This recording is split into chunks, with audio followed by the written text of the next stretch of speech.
Hi everyone, welcome back to my channel. तो आज मैं आप लोगों के लिए स्पेशली ओटी सीरीज़ स्टार्ट करने वाली हूँ। इसमें माइट भी 6-7 पार्ट्स हो सकते हैं, उससे कम भी हो सकते हैं, ज़्यादा भी हो सकते हैं। डिपेंड करता है लेंथ क्या है वीडियो की और कंटेंट कितना है। ठीक है, तो NABH गाइडलाइंस है ओटी के लिए। तो आज के पार्ट 1 में मैं काफ़ी सारी चीज़ें डिस्कस करूँगी। ये जो गाइडलाइंस होंगी ये सारी जगह पे सर्जिकल सर्विसेज की सारी जगह पे एप्लीकेबल होंगी, सारे हॉस्पिटल्स के लिए एप्लीकेबल होंगी जहाँ पे भी ऑपरेशन थिएटर है। ठीक है, इसके अलावा कुछ बेसिक गाइडलाइंस होंगी, कुछ रिक्वायरमेंट्स होंगी, कुछ स्पेसिफिक रिक्वायरमेंट्स होंगी। जो स्पेसिफिक रिक्वायरमेंट्स होंगी वो सिर्फ डिफ़र करेंगी डिफरेंट हॉस्पिटल्स के लिए।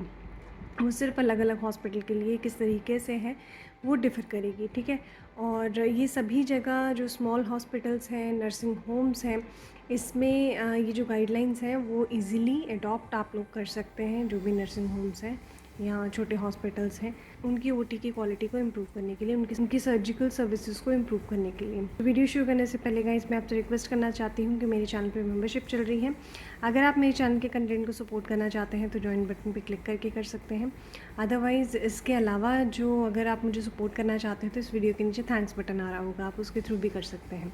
तो चलिए आज की वीडियो शुरू करते हैं। तो सबसे पहले तो आप लोगों को लीगल रिक्वायरमेंट्स जो हैं ओटी के लिए जो चाहिए होती हैं उसके बारे में अच्छे से बताऊँ। ठीक है, ओटी की बात कर रही हूँ, पूरे हॉस्पिटल की बात नहीं कर रही हूँ। तो लीगल रिक्वायरमेंट्स में सिर्फ ओटी की बात करूँगी इसमें।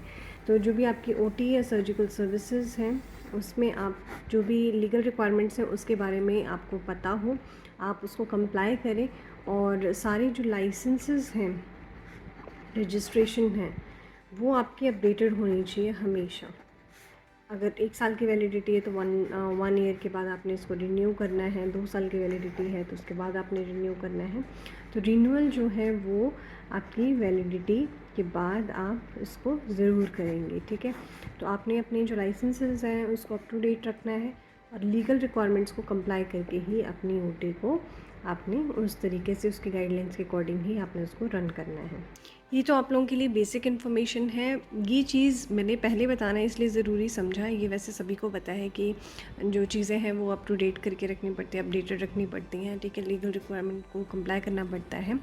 बट इस पर ज़्यादा ज़ोर मैं आपको इसलिए दे रही हूँ क्योंकि जो NABH है वो ज़्यादातर डॉक्यूमेंटेड प्रोसीजर्स, उनकी कंप्लायंस, उनकी इम्प्लीमेंटेशन पे ज़्यादा ध्यान देता है।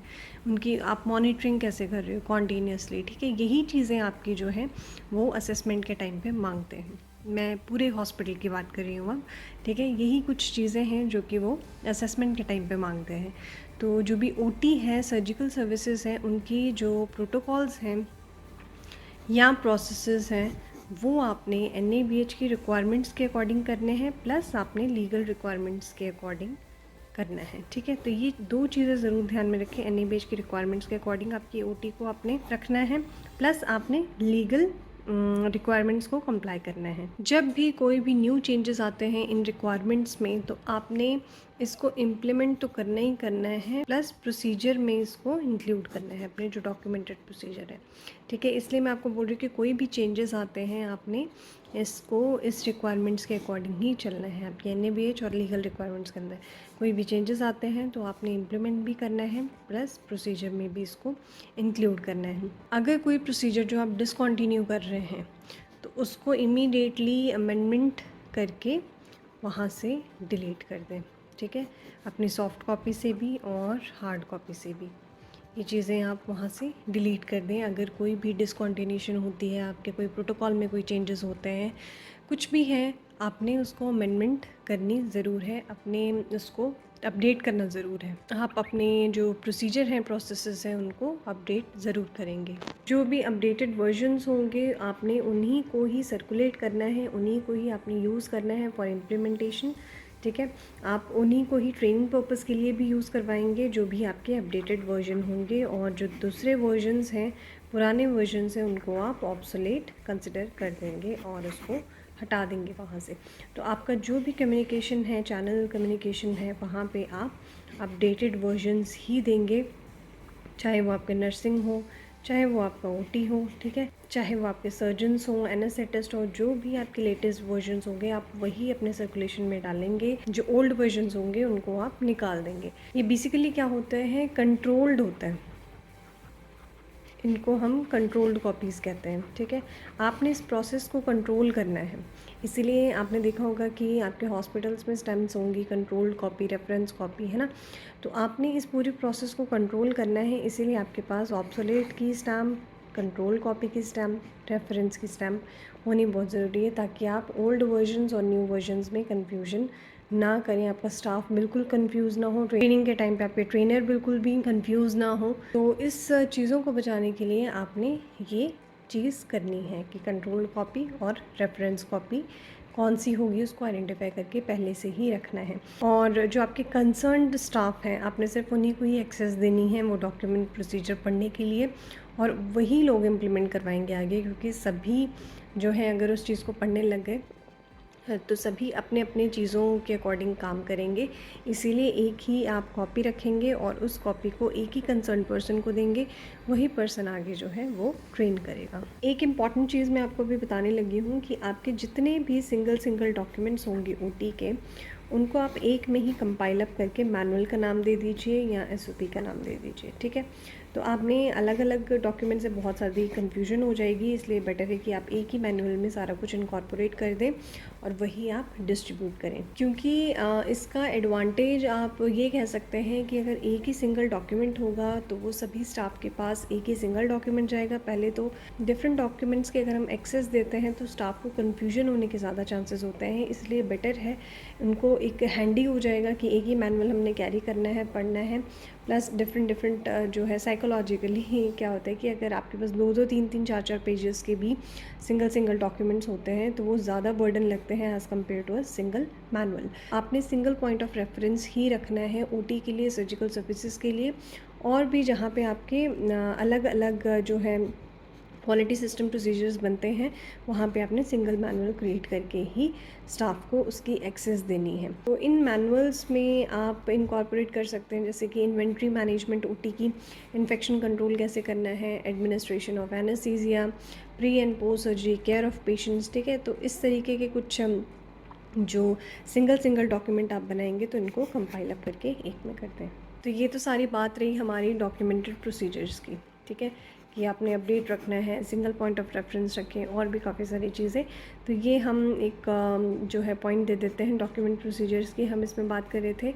अब मैं बात करूँगी स्कोप ऑफ सर्विसेज आपकी ओटी के लिए, ठीक है। जो भी आपकी ओटी की सर्विसेज आप प्रोवाइड कर रहे हैं उनको आपने डिस्प्ले करना है ओटी के बाहर, ठीक है, और वो आपके मैनुअल में भी इनकॉर्पोरेटेड हो, वो डिफाइंड हो, वहाँ पे डॉक्यूमेंटेड हो और इम्प्लीमेंटेड हो। तो हमेशा कोई भी चीज़ है आपने डिफ़ाइन करनी, डॉक्यूमेंट करनी है, देन इम्प्लीमेंट करनी है, ये NABH कहता है। तो जो भी आप स्कोप डिफ़ाइन करेंगे वो आपकी सर्विसेज के अकॉर्डिंग होना चाहिए। That means you should be able to meet all the requirements of the hospital patient care services. आपने क्या करना है कि जो भी आपके सर्जिकल सर्विसेज आप प्रोवाइड कर रहे हैं उसकी एक सर्जिकल प्रोसीजर की लिस्ट आप अपने मैनुअल में इनकॉर्पोरेट करेंगे, ठीक है। जो भी आपके हॉस्पिटल में सर्जरीज आप सर्जरी का प्रोविज़न आप दे रहे हैं, वो सारी जो लिस्ट है वो आपके मैनुअल में इनकॉर्पोरेट होनी चाहिए। और इस लिस्ट को आपने ऐसी जगह डिस्प्ले करना है जहाँ पे आपके OPD के पेशेंट्स, IPD के पेशेंट्स